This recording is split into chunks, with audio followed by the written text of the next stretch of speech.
Otra vez, buenos días, hermanos. Vamos a abrir nuestras Biblias, por favor, en el Evangelio de Mateo.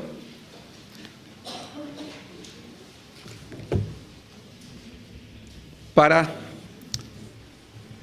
estudiar, hermanos, la predicación del día de hoy. La semana pasada empezamos una nueva serie que se llama Las Parábolas de Jesucristo.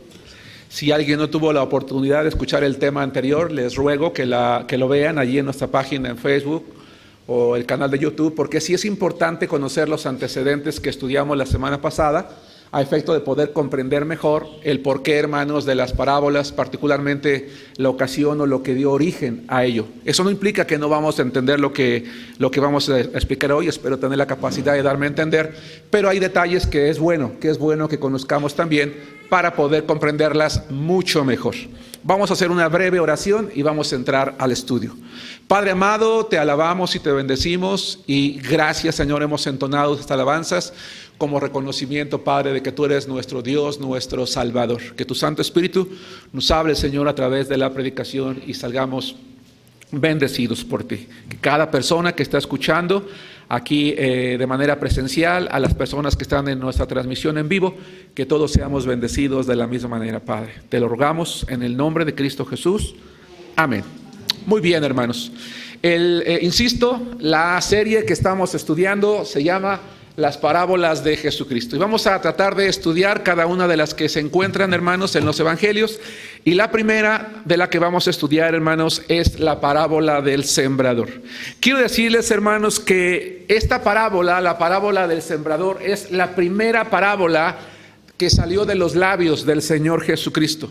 Es muy importante y a mí me parece trascendente que en la primera parábola que Jesucristo usó para enseñar acerca del reino de los cielos a la gente de su tiempo, la haya utilizado para tocar un tema como el que vamos a estudiar el día de hoy, sobre todo porque nos habla acerca de la necesidad o acerca de la responsabilidad o acerca de la relevancia, de lo importante que es compartir el Evangelio de Jesucristo, pero sobre todo también nos habla de los frutos que nosotros podemos esperar o de los resultados ante los cuales, hermanos, nosotros nos podemos enfrentar. Vamos a ver que el Evangelio no es algo que todo el mundo va a escuchar de primera mano y ni siquiera es algo que todo el mundo va a creer. Sin embargo, vamos a aprender también que es un mandato el tener que llevarlo a todo el mundo, más allá del resultado. Punto número 1, Mateo capítulo 13, versículos 1 al 4. Punto número 1, aquellos, y vamos a aprender Mateo capítulo 13, versículos 1 al 4, hermanos. Hoy vamos a ver, con base en la Biblia, que el Evangelio es escuchado siempre, por lo menos por 4 tipos de personas. Y vamos a ver que en cada una de estas personas, lo relevante es la actitud de su corazón ante el Evangelio. Cuando nosotros presentamos el Evangelio, hermanos, hablamos de la Biblia, no importa quién sea esa persona, puede ser el presidente o el rey o la persona más humilde del mundo. No es algo que debería de interponerse como una barrera para nosotros, sino que lo más importante a lo que nosotros debemos apelar y por lo cual debemos orar es para que en su corazón haya la actitud correcta para que entonces el Evangelio dé fruto. Mateo capítulo 13, versículos 1 al 4 y después el Lucas 8 y 11. Primero Mateo. Aquel día salió Jesús de la casa y se sentó junto al mar. Es el mar de Galilea, hermanos. Y se le juntó mucha gente. Y entrando él en la barca, se sentó y toda la gente estaba en la playa. Y les habló muchas cosas por parábolas, diciendo: he aquí el sembrador salió a sembrar, y mientras sembraba, parte de la semilla cayó junto al camino, y vinieron las aves y la comieron. Sin perder Mateo, busquen Lucas capítulo 8, versículos 11 y 12. Vamos a regresar a Mateo, por eso les pido que no lo pierdan.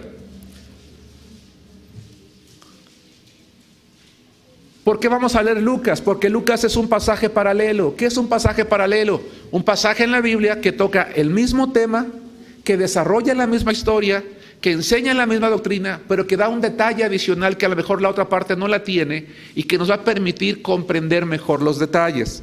Lucas 8, 11 y 12. Dice la palabra de Dios: esta es pues la parábola. La semilla es la palabra de Dios. Y los de junto al camino son los que oyen. Y luego viene el diablo y quita de su corazón la palabra para que no crean y se salven. Regresemos a Mateo 13 y vamos al versículo 18 y 19. Regresamos a Mateo 13, pero ahora 18 y 19. Dice la palabra de Dios: oíd pues vosotros, oigan pues ustedes la parábola del sembrador. Cuando alguno oye la palabra del reino y no la entiende, viene el malo y arrebata lo que fue sembrado en su corazón. Este es el que fue sembrado junto al camino. Llamo su atención al frente. Para poder entender esta enseñanza de Jesucristo, déjenme platicarles un poquito, hermanos, acerca del pueblo de Israel. Israel, a diferencia nuestra, o la sociedad en la que vivimos, que es más industrializada, más dedicada al comercio, la tierra de Israel o la tierra de Palestina, hermanos, era una tierra básicamente agrícola, se dedicaban a la agricultura y a la crianza de ganado. Pero una actividad muy importante o preponderante era el cultivo del trigo y de la cebada. Palestina, hermanos, es una tierra muy árida, muy seca. Básicamente, Palestina es una región donde básicamente lo que hay son montañas. De tal manera que el sembrador, que valga la redundancia, sembraba en Palestina, habitualmente lo hacía en las laderas de las montañas. Y cuando sembraba tenía que enfrentarse a la dureza de la tierra. Es decir, era un trabajo que implicaba cierta dificultad. Pero aparte de eso, hermanos, la agricultura o la siembra en Palestina no era como el día de hoy. Hoy en día tú vas al campo, se prepara el arado o el tractor para hacer los surcos en la tierra, se arroja la semilla y se va cubriendo con el propósito de que germine, ¿cierto? Bueno, en aquellos entonces no siempre se utilizaba el arado. El sembrador lo que hacía, imaginemos que el perímetro de este lugar es una parcela. En aquellos entonces no había caminos. Si ustedes han tenido la oportunidad de ir a provincia, se han dado cuenta que normalmente en las provincias, bueno, a lo mejor ya no es lo común, pero no solía haber caminos sino veredas. Vamos a pensar que esta milpa o este terreno era de tu propiedad. Y su servidor tenía su casa de aquel lado, pero la plaza estaba de aquel. ¿Qué es lo común en el campo hacer? Atravesar las tierras, ¿cierto? De tal manera que si tú ves tu parcela, va a llegar un momento en el que ya se hizo una vereda, la gente ya hizo una vereda, de tal manera que la tierra se va apisonando, se va haciendo un poco más dura. No es tierra infértil, pero es una tierra que al irse apisonando se hace un poco más dura. Bien. 2.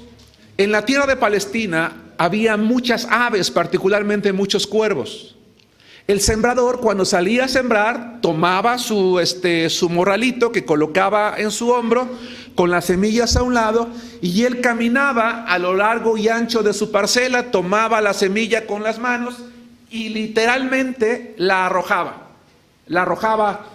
tratando de abarcar todo su terreno. Como Palestina es una tierra árida, hay muchas espinas, pero no era una espina por aquí, no, muchas veces eran especies de matorralitos completos, grandes, que cubrían la tierra, de tal manera que alguna caía en esas espinas, alguno caía en ese camino, alguno caía donde prácticamente lo que había era piedra, una pequeña capa de polvo la cubría, 3 capas de polvo, pero básicamente había piedra, aunque había partes que sí había tierra.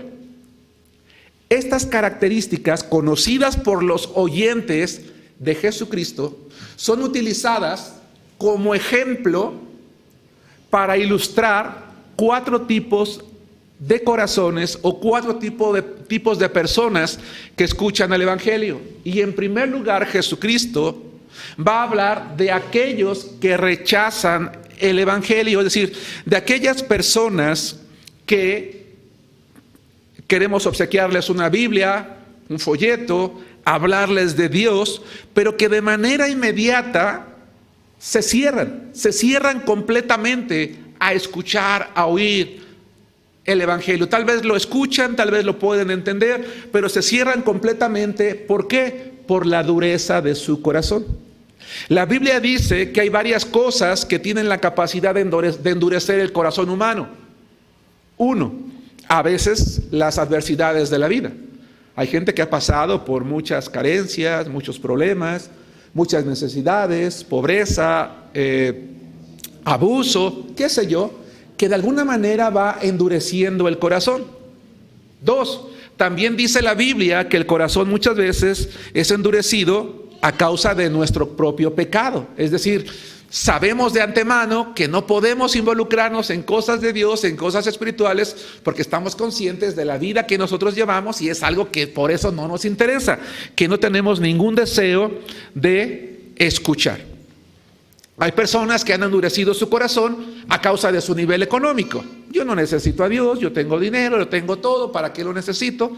Hay gente que ha endurecido su corazón debido a su capacidad intelectual o a sus estudios. No, eso es para los ignorantes, eso es para los tontos, eso es para la gente inculta. No, a mí no me van a lavar la cabeza, yo no me voy a creer esas tonterías, eso quedó en el pasado, eso es una imaginación del hombre, Dios no existe. Entonces, el corazón puede ser endurecido por la vida, por la economía, por la inteligencia, por la cultura, por tantas y tantas cosas, hermanos, que puede ser endurecido de tal manera que cuando el Evangelio llega a nuestra mente, a nuestro corazón, cae como en esa tierra. Una semilla que cae en una tierra endurecida, ¿qué resultados puede dar? ¿Realmente, hermanos? Ninguno. Pero hay algo muy interesante.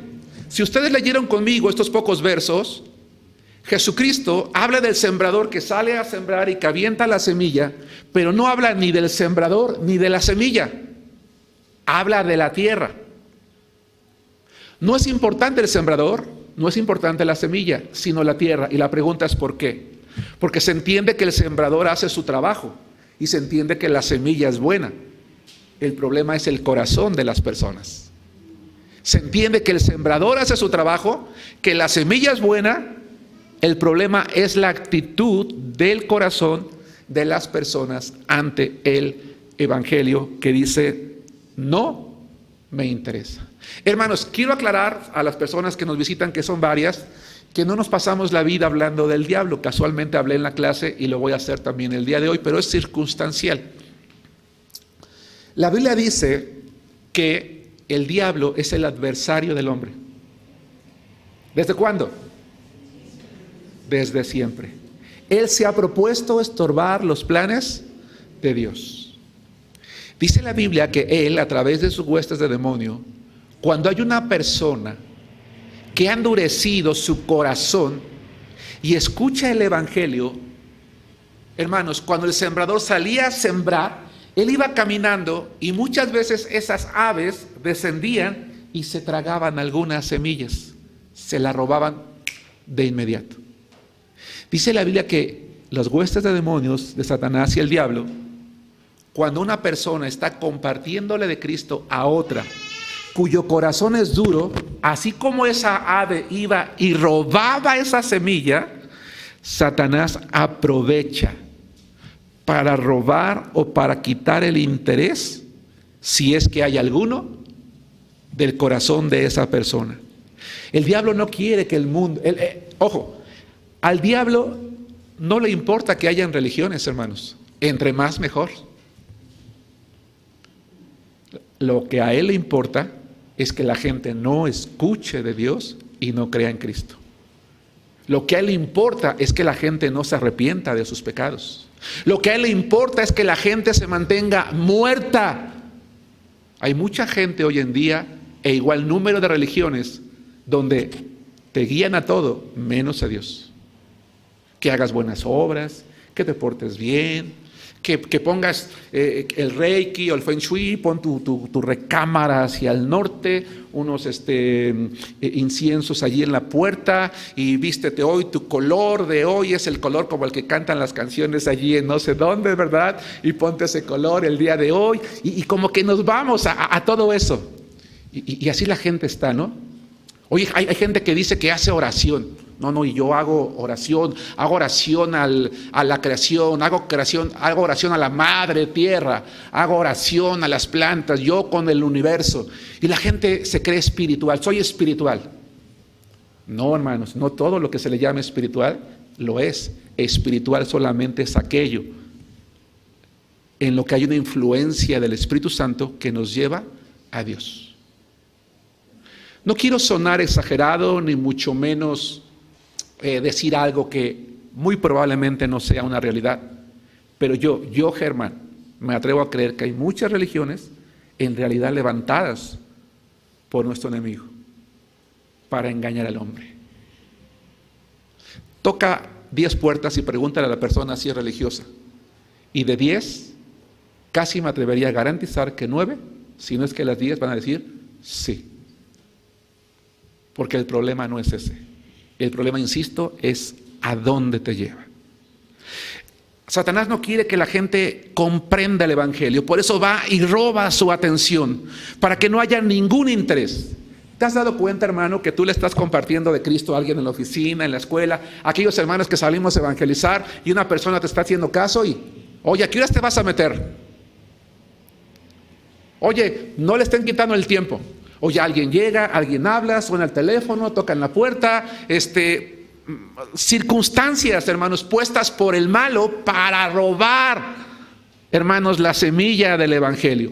Cristo quiere que la gente viva, que la gente no se vaya a la muerte eterna. Cristo no quiere que la gente se mantenga en tinieblas. Cristo quiere que la gente voluntariamente tome la decisión de arrepentirse de sus pecados, de creer en Él, pero lamentablemente, hermanos, la dureza de corazón hace que la gente no escuche. De tal manera que cuando nosotros, hermanos, salimos a evangelizar o estamos compartiendo la palabra en la casa, en el trabajo, en la oficina, luchamos contra 2 cosas. 1, la dureza del corazón del ser humano, y 2, contra el malo. ¿Por qué quise que leyéramos Mateo y Lucas? Porque Mateo lo llama el malo, pero Lucas dice es el diablo. Acompáñenme, por favor, sin perder Mateo, a Efesios capítulo 6, versículos 12 y 13. La lucha, hermanos, no es con la persona con la que nosotros estamos escuchando, con la que estamos hablando, con la que estamos platicando, no. La lucha más importante la llevamos contra aquel que quiere robar la semilla del Evangelio. Dice Efesios capítulo 6, versículo 12, porque no tenemos lucha contra sangre y carne, lo leímos hace rato, sino contra principados, contra potestades, contra los gobernadores de las tinieblas de este siglo, sino contra huestes espirituales de maldad en las regiones celestes. Por tanto, toma toda la armadura de Dios para que podáis resistir en el día malo, y habiendo acabado todo, estar firmes. Estad pues firmes, ceñidos vuestros lomos con la verdad y vestidos con la coraza de justicia. Lean conmigo el 15, dice, y calzado los pies con el apresto del Evangelio de la paz. El cristiano es una persona que todos los días, a ver, hermano, cuando sales de tu casa, ¿sales como un hijo de Dios o como un impío? En las mañanas que tú te levantas como un hijo de Dios o como un impío. Allí está la diferencia. ¿Cómo se levanta el impío y cómo sale el impío de su casa? Pensando en todo menos en Dios. Pero el creyente se levanta y dice, Dios, gracias por este nuevo día, bendice mi camino, cuida a mis hijos, a mi familia, llévanos con bien, en el nombre de Jesús. Una oración breve, pero se encomienda a Dios. Pero hay algo más importante con lo que tenemos que salir, dice, con la armadura de Dios. Es decir, colocando nuestra vida en Dios y decir, Señor, protege mi vida, sé tú el que vaya conmigo. Pero ojo, dice, y calzado los pies con el apresto del Evangelio de la paz. ¿Qué significa ese verso? Con la disposición. Ojo, sal de tu casa como un hijo de Dios, con la armadura de Dios y con la disposición de predicar de su nombre a cualquier persona que se te atraviese o aprovechar cualquier oportunidad que tengas porque quizás sea la única que haya en toda tu vida. ¿Sí me explico? El cristiano es una persona con la disposición de hablar del evangelio en todo momento, en todo lugar, en cualquier persona. Jafet, por favor.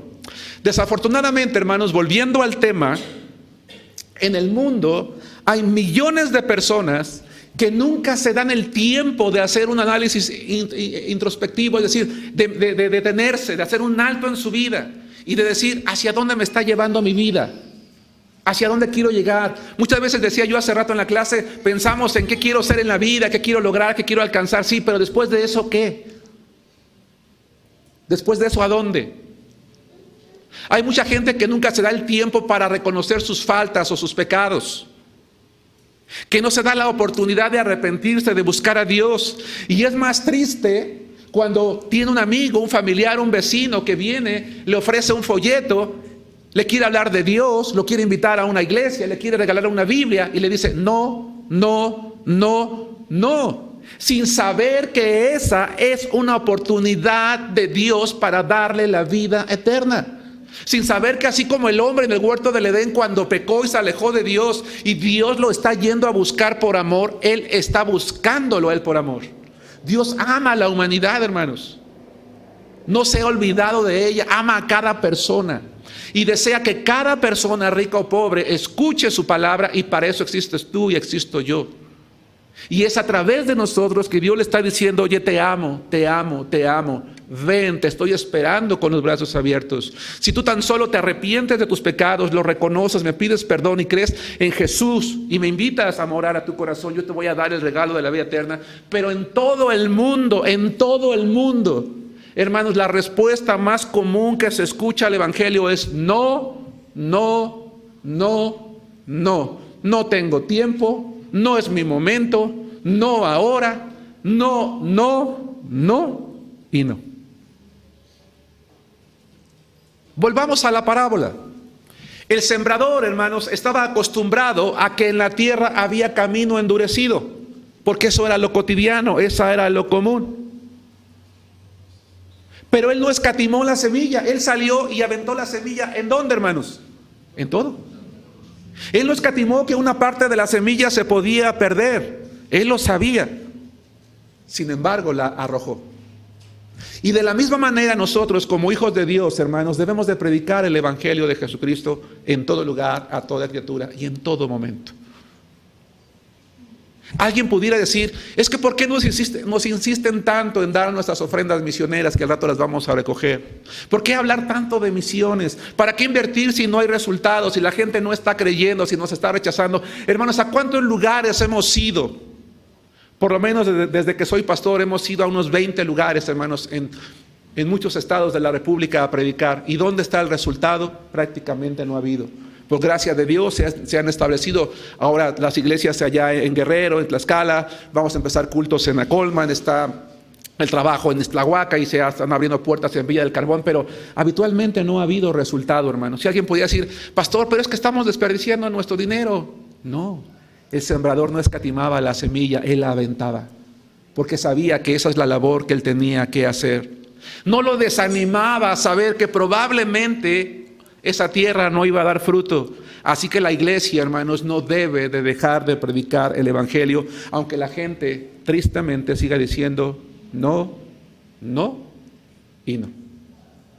Y es gente que desafortunadamente, hermanos, va a rechazar toda su vida y que lamentablemente va a morir en sus pecados. Y Jesús dice en esta parábola, tienes que estar preparado para que tú enfrentes este tipo de personas y sepas que hay quien lo va a rechazar abiertamente. 2, hermano Jafet. Vamos a Mateo 13, versículos 5 y 6 y después el 20 y el 21. Vamos a ponernos de pie para descansar un poquito de las bancas. Si alguien no se puede poner de pie, no pasa nada, no hay ningún problema, pero de repente ya se vuelven incómodas, ¿verdad? A pesar de los cojines que tienen, así muy... ¿A poco a usted no le tocó banca cojinada? No puede ser. Bueno, imaginemos que tienen cojines de esos de soñar o de cuáles, así que te sientas como en las plumas y así.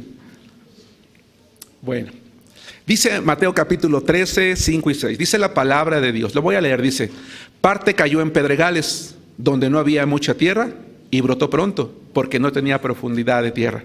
Pero salido el sol, se quemó, y porque no tenía raíz, se secó. Lean conmigo 20 y 21.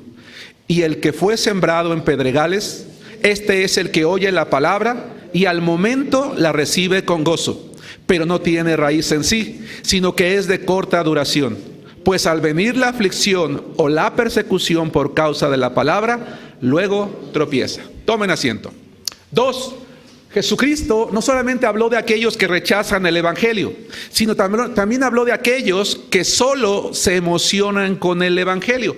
Hay personas que no nos van a decir no, que sí nos van a escuchar y que nos van a escuchar con interés. Oye, mira, oye, qué padre, oye, qué bueno, oye, suena bien, oye, me gusta, está interesante, siento bonito que me hables de la Biblia porque siento así como que paz en mi corazón, como que tranquilo, ¿verdad? Y qué emoción. El problema es el resultado. El problema, de nuevo, hermanos, está en el corazón. Si ustedes algún día han ido por el camino, hermanos, hay lugares rocosos donde una semilla sí crece un poquito, ¿verdad? Crece, incluso fructifica, sale el tallo de la flor o la planta o la hierba, lo que sea. Pero como dice la parábola de Jesucristo, viene el sol y como no hay raíz que absorba la humedad, ¿qué pasa? Se seca rápidamente, se muere. Así es la segunda clase de creyentes de los cuales habló, hermanos, el Señor Jesucristo. Están atentos, están agradecidos, están contentos. Tal vez te invitan a su casa, que le des algún estudio, porque les hace sentir bien. Entienden el evangelio en sus mentes. Tú le preguntas, oye, me estoy explicando. Sí, está bien, está claro, está perfecto. Pero ¿cuál es el problema? Entre la mente y el corazón hay 20-25 centímetros y es la parte más difícil de recorrer o de aceptar que recorra el evangelio. No toman en serio lo que el Señor dice. ¿Por qué? Porque dice la palabra, cuando vienen las pruebas.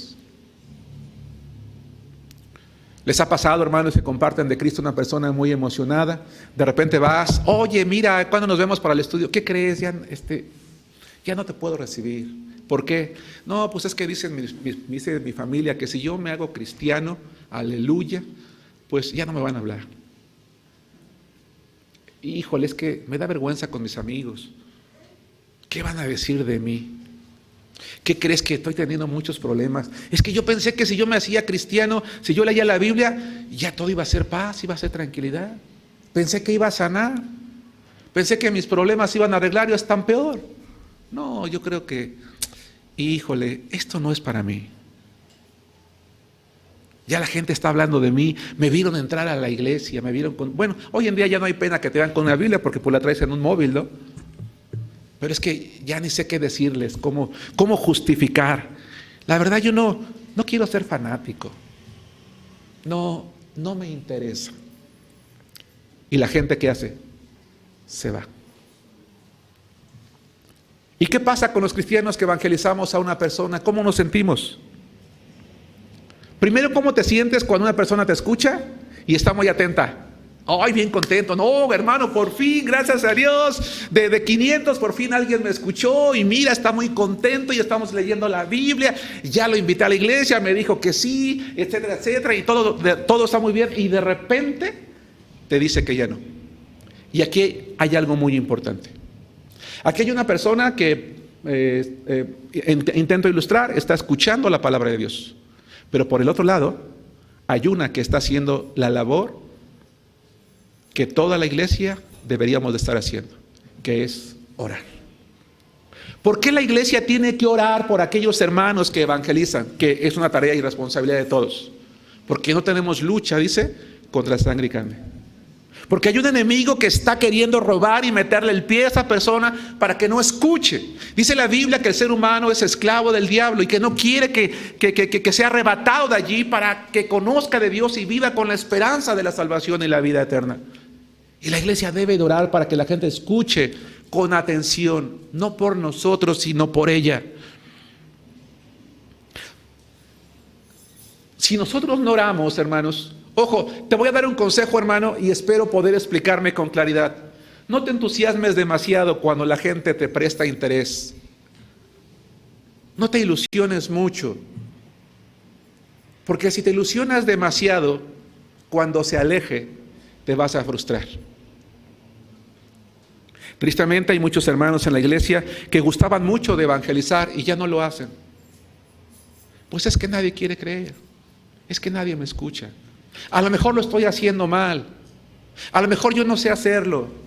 A lo mejor Dios me está castigando porque pues yo cómo soy o cómo era y por eso la gente no me escucha. No, recuerda una cosa, la Biblia no habla ni del sembrador ni de la semilla, habla del corazón de las personas. No tiene que ver contigo ni conmigo, aunque asumimos la responsabilidad de evangelizar correctamente y de presentar el evangelio de Jesucristo. Creo que eso se debe de entender implícitamente. No, tiene que ver con el corazón de las personas.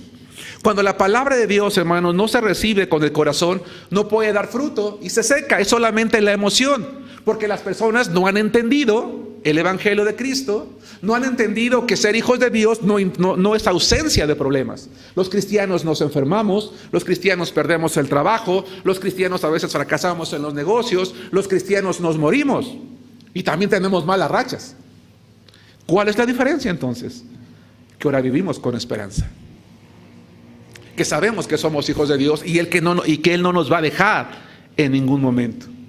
Pero cuando una persona no tiene raíz porque no ha creído realmente, se seca y entonces va a terminar alejándose.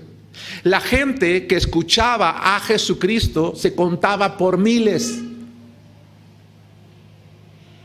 Y tú dirías, bueno, pues es que era Jesús, a Él todo el mundo la escuchaba. ¿Qué crees? Acompáñame a Juan capítulo 6, versículo 60. Cuando llegaron los problemas, cuando empezaron a escuchar, hermanos, cuando empezaron a escuchar que el cristianismo tiene responsabilidades. Un segundito, llamo su atención al frente. Cuando la gente de la época de Jesucristo escuchó que el evangelio no es la ausencia de problemas, y que conlleva responsabilidades, ¿qué creen que hizo la gente? Le dijo, Señor, luego nos vemos. Vamos a ver lo que dice Juan 6, 60 al 66. Al oírla, muchos de sus discípulos dijeron, dura es esta palabra, ¿quién la puede oír? ¿Qué? ¿Que tengo obligaciones? Sabiendo Jesús en sí mismo que sus discípulos murmuraban de esto, les dijo, ¿esto os ofende? Pues que si vieres al Hijo del Hombre subir a donde estaba primero, el Espíritu es el que da vida, la carne para nada aprovecha. Las palabras que yo les he hablado son espíritu y son vida. Pero hay algunos de ustedes que no creen, porque Jesús sabía desde el principio quiénes eran los que no creían y quién le había de entregar. Y dijo, por eso os he dicho que ninguno puede venir a mí si no le fuera dado del Padre. Desde entonces, muchos de sus discípulos, ¿qué dice? Volvieron atrás y ya no andaban. Hermanos, los mismos miles de personas que seguían a Jesucristo fueron los mismos que gritaron, crucifícalo, crucifícalo. Así que, hermano, si cuando Jesús estaba en la tierra y predicaba del reino de los cielos y la gente era dura de corazón o simplemente se emocionaba por la ganancia que tenía, sigo a Jesús porque me hace milagros, sigo a Jesús porque me arregla mis problemas, sigo a Jesús porque me da de comer, sigo a Jesús, pero cuando ya no, cuando ya escucho responsabilidades, cuando ya escucho obligaciones, cuando ya escucho la clase de vida que espera de mí, cuando veo que las cosas no cambian, entonces me voy. Hermanos, creer en Jesucristo no se trata de sentir o de experimentar algo. Creer en Jesucristo es una decisión que se toma más allá de lo que se siente. Hay personas que dicen, es que yo siento bien bonito. Qué bueno. Pero si alguien no siente nada, pero toma en su mente y en su corazón la decisión de creer, eso es lo importante. Lamentablemente, cuando la gente no ha creído el evangelio, no está dispuesta a pelear por aquello, a luchar por aquello, a esforzarse por aquello que realmente vale la pena. Y la pregunta es ¿por qué? Porque no han valorado realmente el sacrificio de Cristo Jesús. Y es gente que tristemente morirá en sus pecados. 3, Mateo 13, 7 y y 22. Mateo 13, 7 y 22 y Lucas 8, 14. Estoy yéndome un poquito rápido porque en la clase me tomé mucho tiempo. Mateo capítulo 13, versículos 7 y 22 y Lucas capítulo 8, versículo 14. Primer tipo de personas, los que rechazan el evangelio. Segundo tipo, aquellos que por emoción lo escuchan, pero no permiten, ¿verdad? No toman una decisión en su corazón y terminan diciendo no o alejándose, perdiendo el interés cuando se dan cuenta que no hay ganancias, que hay compromisos y que finalmente, ¿verdad? Tal vez no era lo que ellos creían que era. 3. La Biblia nos habla de aquellos que hacen, quiero que noten, aquellos que hacen profesión de fe, lo pongo entre comillas, aquellas personas que hacen profesión de fe, pero que no dan fruto. Dice Mateo 13, 7. Y parte, es decir, de la semilla, cayó entre espinos. Y los espinos crecieron y la ahogaron. Versículo 22 del mismo capítulo. Versículo 22 del mismo capítulo. El que fue sembrado entre espinos, este es el que oye la palabra.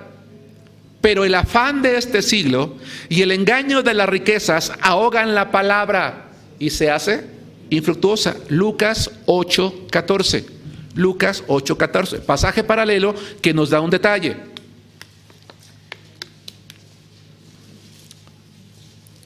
Complementa un poquito el 22 de Mateo 13, Lucas 8, 14. Dice, la que cayó entre espinos, estos son los que oyen, pero yéndose, son ahogados por los afanes y las riquezas y los placeres de la vida y no llevan fruto. Hermanos, el evangelio no siempre es menospreciado, ¿se dan cuenta? Hay quien dice no, hay quien lo recibe con interés. De acuerdo a esta parábola, hay personas que no solamente lo reciben con interés, sino que invierten un buen tiempo en las cosas espirituales, empiezan a leer la Biblia, empiezan a venir quizás al templo, tal vez empiezan a tomar, hermanos, algunos estudios bíblicos, pero entonces ¿dónde radica el problema? El problema radica es que su propósito de vida no es lo espiritual, sino lo material de este mundo. Su mayor interés es lo que tiene que ver con su trabajo, con su negocio, con su casa, con su dinero, con su coche, con sus bienes, con sus cuentas, con su vida, con su familia. Dios es secundario. Son personas que abren las puertas de su casa para estudiar la Biblia, aunque siempre te dicen, ¿qué crees? Hoy no voy a poder porque tengo otro compromiso. Bueno, sí, pero ¿cuánto te vas a tardar? ¿Tengo que ir de veras todos los domingos? ¿De veras es necesario que llegue tan temprano? Es que la verdad yo estoy muy ocupado. Tengo muchas cosas que hacer.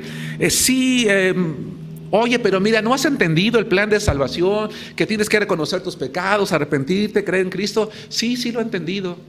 ¿Y no te gustaría hacer oración para salvación? Sí, sí me gustaría hacerla. Y la hacen. Pero debemos de tener cuidado. ¿Por qué? Porque no la hacen de corazón. Porque es una comprensión intelectual, pero no espiritual. ¿Dónde radica el problema de esas personas, hermanos, de acuerdo a la Biblia? En que su enfoque tiene que ver con el mundo. Esa oración no fue real, no fue con fe.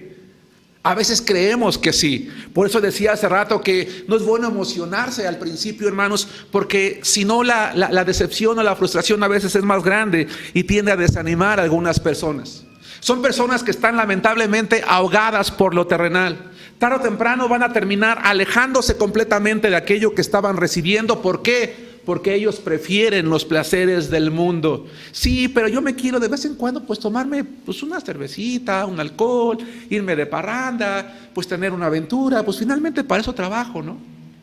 ¿Qué tiene de malo? No tiene nada de malo. No le hago mal a nadie. Es entre la otra persona y yo. Tal vez tener una aventura, dicen algunos, refresca las relaciones. Además, ¿sabes una cosa? Pues es que yo cerrar mi negocio el domingo, vendo mucho, tengo mucha tarea, tengo mucho que estudiar, es que yo tengo planes, yo quiero estudiar una maestría, un doctorado, quiero aprender un idioma, quiero viajar, quiero vivir, y pues francamente eso de meterse en una religión, pues como que no es lo mío. Yo tengo otras prioridades, quizás cuando sea viejo. ¿Quién te garantiza que vas a ser viejo? Nadie. Hay personas que se quedan en la iglesia, hermanos. Hay personas que hacen la oración, que se bautizan, pero su fe no es real. Hermanos, no toda persona que dice ser salva lo es. Y hay gente que se queda en la iglesia. Pero son personas que están ahogadas por otras prioridades que realmente son más importantes. Son personas que asisten cada que quieren, llegan a la hora que quieren. Nunca van a participar en nada, van a rehuir a todo compromiso, nunca van a compartir el evangelio porque ni siquiera lo han creído de verdad. Porque siempre están volteando hacia atrás. Vayan conmigo a Génesis capítulo 19, sin perder Mateo. Y quiero que recordemos, hermanos, lo que le pasó a la esposa de Lot y que estuvo a punto de pasarle a él. Vamos a ver lo que por estar volteando al mundo le pasó a esta mujer que estaba ahogada por lo terrenal y que casi estuvo a punto de pasarle a Lot. Dice la palabra de Dios lo siguiente, Génesis capítulo 19, versículos 16 y 17. La palabra del Señor, hermanos, dice así: y deteniéndose él, es decir, Lot, atención, Sodoma y Gomorra va a ser destruido por ángeles, ¿se acuerdan? O aquellas personas que nos visitan, un lugar corrompido, donde prácticamente todos los hombres eran homosexuales, perversos, ¿verdad? Después de mucho tiempo, de ahí proviene la palabra sodomía, ¿verdad? Después de mucho tiempo de misericordia, Dios decide destruir ese lugar, pero allí vive Lot con su familia, envía 2 ángeles para que lo animen y lo saquen, y Lot, en lugar de salirse, en lugar de escaparse, porque la tierra va a ser destruida, está como que sí, como que no, como que quién sabe, y entonces los ángeles literalmente tienen que cogerlo de las manos y dicen: órale, vámonos, tienes que salirte de aquí. Hermanos, dejar el mundo cuesta. Yo no digo que no, cuesta.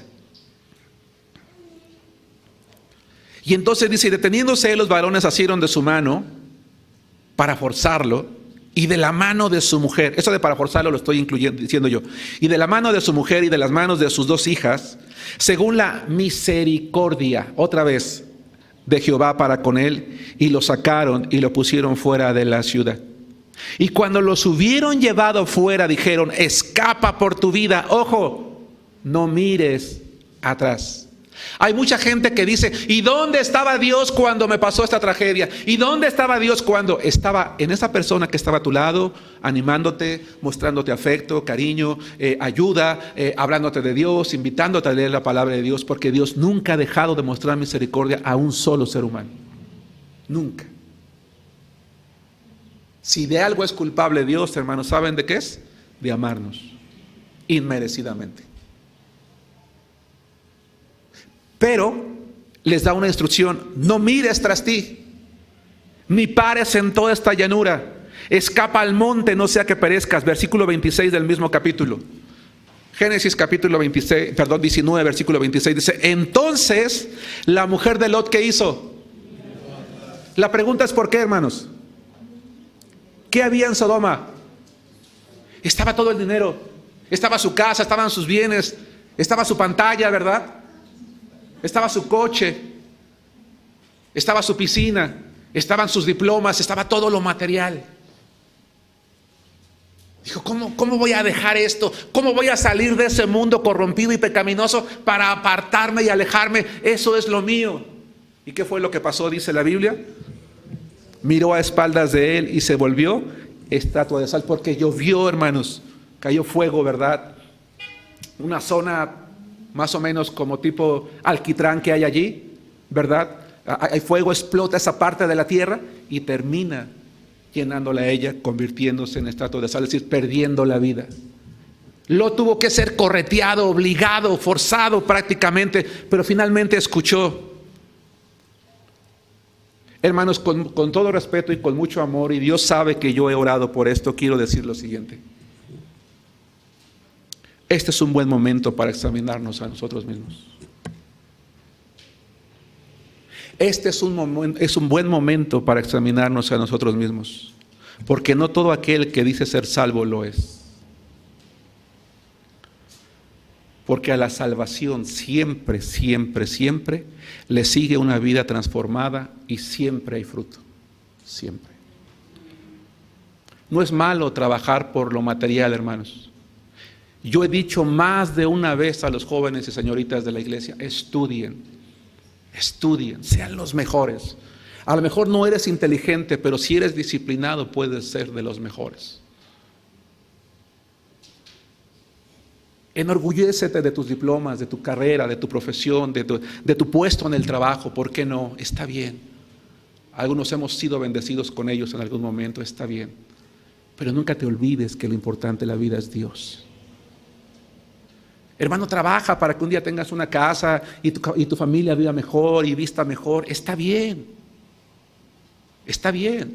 pero nunca a costa de tu fe, nunca a costa de tu relación con Dios, nunca a costa de quedarte con lo que le pertenece a Dios. A muchas personas en el mundo les va a ocurrir lo que le pasó a dos personas en la Biblia: Mateo 19, 22 y 23 y Lucas 12, 20 y 21. Qué triste sería, hermanos, qué triste sería pasar toda una vida en una iglesia creyendo que somos salvos y no llegar al cielo con Dios. Hermano, deja de usar esa frase de yo soy de cuna cristiana. Las cunas cristianas no existen. Hay de maderas, de metal, hay hamacas, pero cristianas no hay. La salvación es personal, es el reconocimiento de nuestros pecados, y siempre que hay eso, hay fruto. Lo digo con mucho amor. Sería muy triste haber pasado toda una vida en una iglesia escuchando la palabra y no llegar al cielo con Dios. Porque aquí lo entendimos, pero aquí no llegó. Qué gran fracaso para nuestra iglesia, hermanos, sería tener personas entre nosotros toda una vida que realmente no eran hijas de Dios y les llamamos hermanos.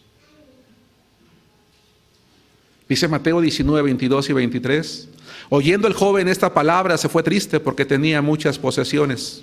Entonces Jesús dijo a sus discípulos: de cierto os digo que difícilmente entrará un rico en el reino de los cielos. No es que no pueda, sino que cree que no lo necesita, porque tiene todo. Lucas 12, 20 y 21. Hablando de un hombre que le había ido súper bien. Tenía sus cuentas, una cuenta en HSBC, una en Banorte, otra en Banamex, y las Caimán, una casa en Polanco, otra en Santa Fe, la casa chica en Arenal, no es cierto. Tenía todo. Y llegó el momento en que dijo: pues ya para qué trabajo tanto, ¿no? Me voy a dedicar a descansar tranquilo, a disfrutar. Dice Lucas 12, 20, 21. Pero Dios le dijo: necio, esta noche vienen a pedirte tu alma, y lo que has provisto, ¿de quién será? Así es el que hace para sí tesoro y no es rico para con Dios. 4, para terminar. Hemos hablado, te suplico, hermano Yofet, 4. Hemos hablado de las personas que rechazan el evangelio. Hemos hablado de aquellas que no lo rechazan, pero que lo reciben con emoción. Sin embargo, en virtud de eso no hay fruto y se apartan. Estamos hablando de aquellos que incluso llegan a hacer una profesión de fe, pero que en realidad su prioridad es el mundo y terminan no dando fruto. Y que si aún se llegaran a quedar, su fe no es real. Y te das cuenta cuando tú ves sus prioridades. ¿Cómo puedes saber que alguien realmente ama a Cristo? Nada más ves sus prioridades. Y 4, Jesús habló de aquellos que son salvos y dan fruto. Vamos a leer Mateo 13, 8 y 9. El mismo capítulo en el verso 23 y Lucas 8, 15. Por favor, encuentren Mateo 13, 8, si ya lo tienen. Busquen Lucas capítulo 8, versículo 15, porque ya hay una palabra que quiero hacer énfasis en ella. Casi estoy por terminar, hermanos. Mateo capítulo 13, versículos 8. Dice la palabra de Dios así: pero parte cayó en buena tierra y dio fruto. ¿Cuál a 100? ¿Cuál a 60? ¿Y cuál a 30 por uno? El que tiene oídos para oír, oiga. Versículo 13, 23. Mas el que fue sembrado en buena tierra, este es el que oye y entiende la palabra y da fruto. Y produce a 100, a 60 y a 30 por uno. Vamos a Lucas 8, 15. Dice la palabra de Dios. Lucas 8, 15. Mas la que cayó en buena tierra, estos son los que con corazón bueno y recto, ¿qué dice? Quiero que observen que Mateo dice, la escucha, la entiende, pero Lucas habla de algo, dice, la retiene. ¿Sí se dan cuenta? Y la retienen. Dice, retienen la palabra oída y dan fruto, y añade algo, con perseverancia. Hermanos, la parábola de Jesucristo, la primera parábola dicha por nuestro Salvador, puede ser vista desde dos perspectivas. Una, de manera pesimista, y la otra, de manera optimista. No sé si están de acuerdo. La pesimista: 3/4 partes de las personas de las que se habla en este pasaje de la Biblia, es decir, 3 de cada 4, ¿cómo reaccionaron al Evangelio? No. Si yo veo la primera parábola de Jesucristo desde la perspectiva pesimista, digo, pues qué caso tiene salir entonces a trabajar y evangelizar y desgastarme y invertir recursos, pues la gente no quiere escuchar, ¿para qué voy? La gran mayoría me va a decir que no, ¿qué caso tiene? Se puede ver desde el punto de vista optimista, y es allí donde yo invito que la iglesia lo vea. Lo maravilloso de esta parábola es que el sembrador salió a sembrar, que no escatimó en las semillas porque sabía que en una parte de la tierra iba a haber fruto, y se esforzó por ello. Eso es lo hermoso de esta parábola, hermanos. Así que yo te invito a ti y a mí a que sigamos compartiendo la palabra, a que asumamos nuestra responsabilidad como iglesia bautista misionera de predicar la palabra de Dios en todo lugar, con el entusiasmo, con la oración, con el gusto, con el deseo de saber que la palabra da fruto, va a dar fruto. Hay personas que no solamente creen, sino que van a dar mucho fruto. Recuerda, no hay énfasis en el sembrador, no hay énfasis en la semilla. El énfasis está en el corazón de las personas. Quiero que observen, vamos a Romanos capítulo 1, Romanos capítulo 1, por favor. La palabra de Dios dice que podemos confiar en el Evangelio por lo siguiente. Podemos confiar. Ahora, ¿qué es el Evangelio? El Evangelio es son las buenas noticias que hablan acerca de Dios, que hablan acerca del reino de los cielos, las buenas nuevas de salvación. Casi estoy por terminar, les suplico unos minutos más. ¿Por qué puedo predicar el Evangelio con gozo, con seguridad, con confianza? Dice la Biblia en Romanos 1:16, porque no me avergüenzo del Evangelio, porque es poder ¿de quién? De Dios para salvación. Llamo a su atención, hermanos. La palabra griega poder, dunamis, de la cual proviene la palabra dinamita, es una palabra muy interesante, porque en griego es una palabra que significa capacidad de hacer, capacidad de lograr. Y da la idea, hermanos, de un poder que, al provenir de Dios, cuando el Evangelio es escuchado por una persona con interés, con un interés real, porque se percata de su situación espiritual, de la necesidad de preocuparse por lo eterno, más allá de ser un joven, una mujer, un adulto, un anciano, de su necesidad de Dios, escucha con su mente, cree con el corazón, se entrega al Señor. Entonces, en ese corazón, el poder de Dios, Dios va a transformar esa vida. Dunamis habla del poder transformador. Lo que el Evangelio dice, el Evangelio cuando es escuchado y es recibido por una persona, tiene el poder de Dios de transformar a la persona al punto de que da fruto. Es una palabra que da la idea de poder para crecer en santificación delante de Dios. O dicho de otra manera, acompáñame a 2 Corintios capítulo 3, versículo 18. Y por eso, hermanos, os quiero hacer énfasis otra vez. Hoy es un buen momento para hacer un examen personal. No todo el que dice ser salvo lo es, sino aquel que da fruto. Siempre un cristiano verdadero va a dar fruto, siempre. No hay manera de evadir esto. Dice la Biblia en 2 Corintios 3, 18, por tanto, nosotros todos, mirando a cara descubierta como en un espejo la gloria del Señor, somos transformados. ¿Cómo, hermanos? De gloria en gloria, en la misma imagen. ¿De quién? De Jesús, como por el Espíritu del Señor. Hermanos, de acuerdo a la Biblia, ¿cuál es no solo el mejor, sino la única evidencia de que hay salvación en una persona? De acuerdo a la Biblia, de acuerdo a esa parábola, ¿cuál es la mejor si no es que la única evidencia de que realmente hay salvación en una persona? El fruto. ¿Por qué? Porque el Evangelio es poder de Dios.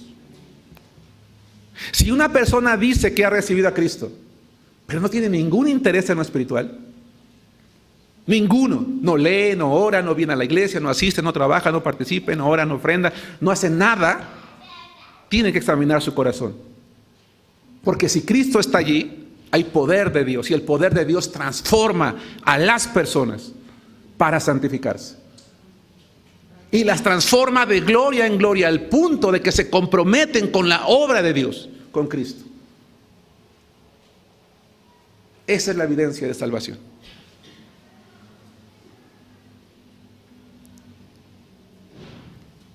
Son personas que viven una vida más que buena y recta.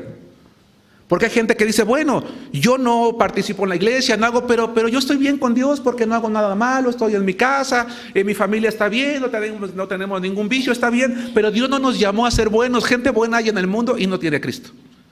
Y a veces hasta más buena que los creyentes, honestamente.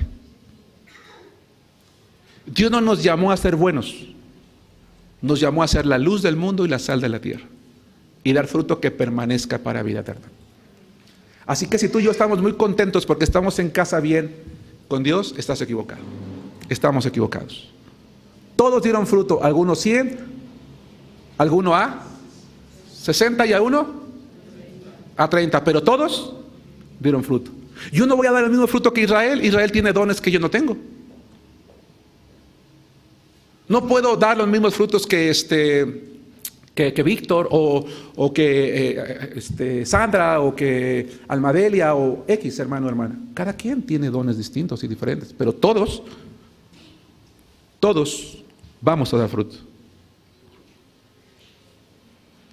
En un campo de trigo, no todas las espigas dan la misma cantidad de fruto, pero lo dan. Y la segunda evidencia de la salvación, además del fruto, por eso quise que leyéramos Lucas, dice, dan fruto con perseverancia. La palabra perseverancia, si tú la buscas en el diccionario, es una palabra que dice que es hacer algo de manera continua, de no dejar de hacerlo, y no es una mala definición.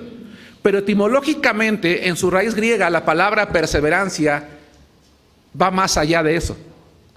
Porque en la raíz griega la palabra perseverancia da la idea de continuar a pesar de que tú estés sometido a un gran peso. Es decir, en la vida cristiana, hermanos, vamos a tener de repente que llevar ciertos pesos. No dinero, ciertas cargas. Porque no sé si me gusta, ¿no? Si son pesos. No podrían ser dólares. No, el dólar está ahorita ya muy bajo, hermanos. Estamos hablando del superpeso, ¿no? Aquí tenemos un economista. El superpeso. Ok. Es para que se despierten porque ya están cabeceando algunos. Volviendo al punto, hermanos, lo que quiero decir es lo siguiente. Perseverancia describe a una persona que tiene problemas, que tiene adversidades, que tiene necesidades y tiene carencias, que de repente recibe malas noticias. Pero ¿saben qué la detiene? Hermanos, ¿saben qué la detiene? Nada. Porque sus ojos están puestos en Jesús, el autor y consumador de la fe. Es que no tengo dinero, por eso no voy. Es que no tengo tiempo, por eso no voy. ¿De veras no puedes? ¿De veras no tienes? ¿O es que no quieres? Porque si tuvieras otras necesidades, le buscarías e irías. A lo que te interesa vas.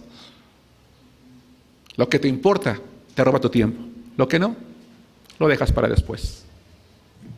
Esa es la realidad de las cosas, hermanos. Hay hermanos aquí que vienen de sus trabajos nocturnos y llegan al templo y aquí están. Que trabajaron toda la semana, de lunes a viernes, a sábado, y aquí están.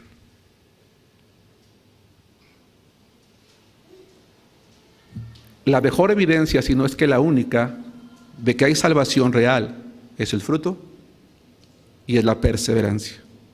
Cada cristiano verdadero debe ocupar su vida en dar fruto con corazón recto y verdadero.